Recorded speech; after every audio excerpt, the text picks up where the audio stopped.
Grand గా నిర్వహించిన తొట్టెల వేడుకలో కూరలు మిగిలిపోయాయి. వాటిని మధ్యాహ్నం మళ్లీ వేడి చేసి విద్యార్థులకు పెట్టారు. అవి వికటించాయి. 25 మంది విద్యార్థులు వాంతులు విరేచనాలతో తీవ్ర అస్వస్థతకు గురయ్యారు. సంగారెడ్డి జిల్లా నారాయణఖేడ్ మండలంలోని వెంకటాపూర్లో ఈ ఘటన జరిగింది. అస్వస్థతకు గురైన విద్యార్థులను హాస్పిటల్కు తరలించారు. ఎమ్మెల్యే సంజీవ్ రెడ్డి వారిని పరామర్శించి మెరుగైన వైద్యం అందించాలని వైద్యులకు సూచించారు.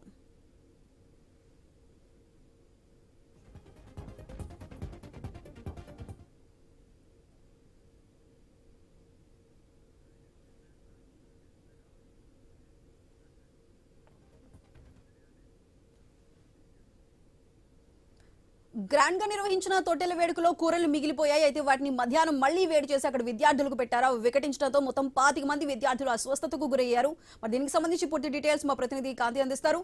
కాంతి, చెప్పండి, ప్రస్తుతం విద్యార్థుల పరిస్థితి ఏ విధంగా ఉంది? దీనికి సంబంధించి ఎటువంటి చర్యలు తీసుకోబోతున్నారు?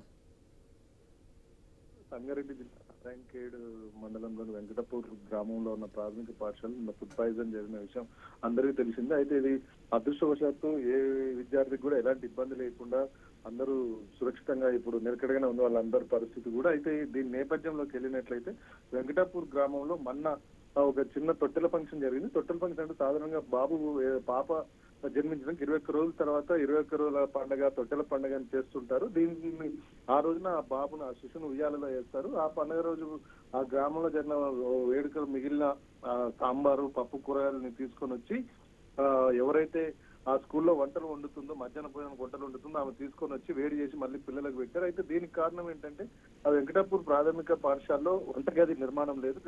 గత సంవత్సర కాలంగా వంటగది నిర్మాణం నిలిచిపోయింది. దీంతో ఆ మహిళ ఇంటికన్నా వంటలు వండుకొని తీసుకొని వచ్చి ఆ స్కూల్లో విద్యార్థులకు భోజనం పెడుతుంది.